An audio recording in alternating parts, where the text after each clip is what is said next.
Georges Yatrides qu'on pourrait retrouver aux rencontres I dont on va parler tout de suite. On vous proposera demain de découvrir un sculpteur à Avoiron, Vincent Gontier.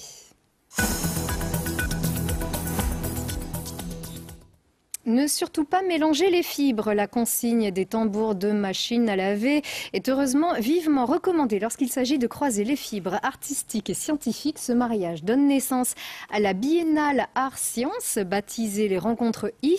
Vous êtes avec nous, Cécile Guignard, pour en parler. D'abord, une petite question, qu'est-ce que ça veut dire les Rencontres I? Les rencontres I, au tout départ, c'était les rencontres imaginaires. Et puis, il en existait beaucoup en France, donc ça s'est contracté en rencontre I, et puis petit à petit ça devient aussi innovation puisque l'art et la science produisent de l'innovation. Et ça va bien avec notre territoire ici. Alors d'ailleurs c'est très étendu, ces rencontres I, cette biennale art-sciences sur le territoire, à l'heure où d'ailleurs on célèbre les sciences un petit peu partout.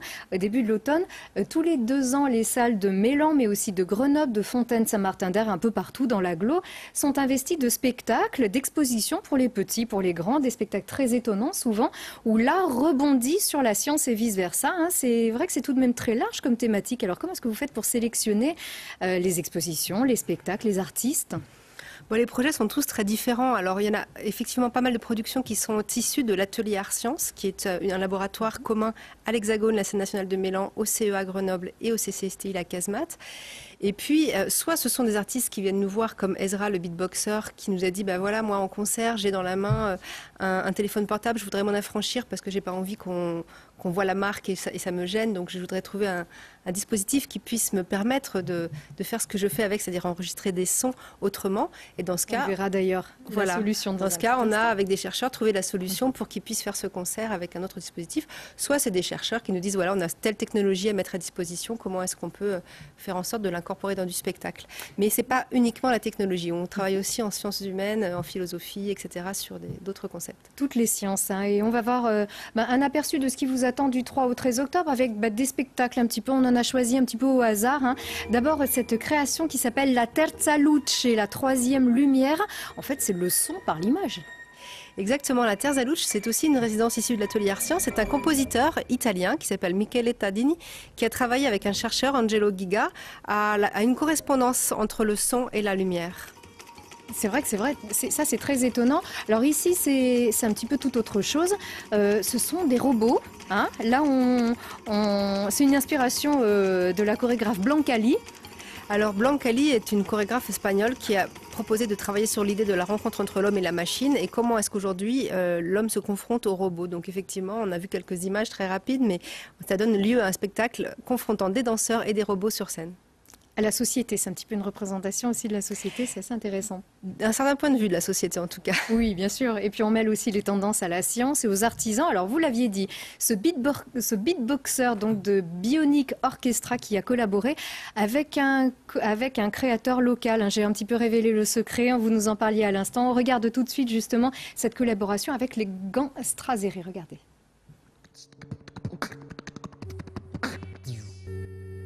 Avec la compagnie Organic Orchestra, nous prenons la liberté d'utiliser le beatbox comme une matière sonore.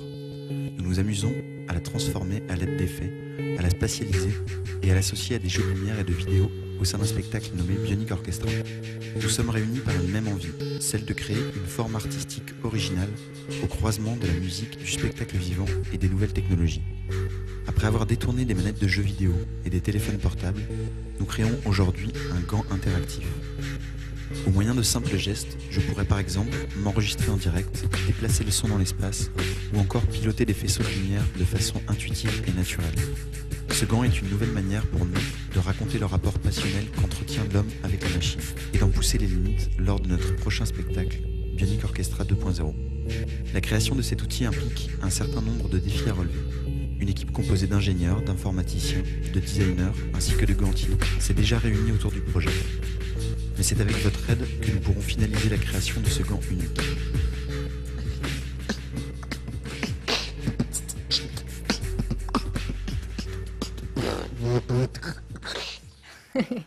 Et c'est plus exactement, Ezra, donc les 4 et 5 octobre à la Maison de la Musique de Mélan. Vous pouvez bien sûr trouver tous les programmes détaillés sur rencontre-i.eu. Voilà. Décidément, mais plus les sciences avancent et plus l'imaginaire aussi se développe et les spectacles changent, sont intéressants.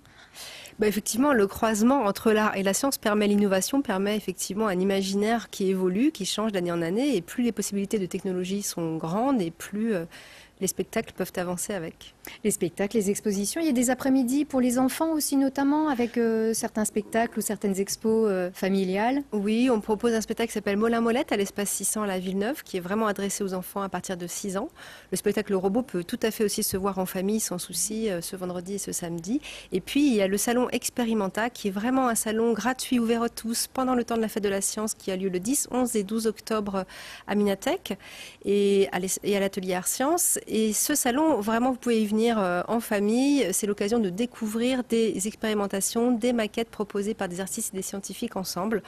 Et c'est l'occasion de raconter à vos enfants l'histoire de ces sciences et de cette rencontre avec l'artistique. Parce qu'on a compris que ces rencontres I, c'est donc à l'Hexagone de Mélan, à la Maison de la Musique, c'est aussi à l'Espace 600, c'est à Fontaine, c'est à la Rampe, à Échirolles aussi. À l'amphithéâtre à Pont-de-Clé, n'hésitez pas ce week-end, samedi et dimanche, il y a un très beau spectacle de théâtre de Daniel Danis. Oui, et comment est-ce qu'on coordonne tout ça? Parce que c'est une grosse organisation, c'est donc tous les 2 ans, mais donc ça part de l'Hexagone de Mélan. Comment vous vous organisez pour coordonner cette grosse activité sur un aussi large territoire? C'est effectivement une grosse coordination, mais on a une équipe à l'Hexagone de Mélan qui travaille très bien, qui est dynamique, motivée. Il y a 18 personnes pour ça qui sont à l'œuvre effectivement d'année en année pour que ça ait lieu. Et puis on est aussi accompagné par l'atelier Art Science qui regroupe, comme je le disais, le CEA et le CCSTI, notamment sur le salon Experimenta qui nous donne un grand coup de main. Allez, on vous rappelle donc les rencontres I, la biennale Art Science, c'est donc à Mélan, à Grenoble, et son aglo du 3 au 13 octobre. Merci à vous. Et beau succès à vous alors, Cécile. Merci. Villard.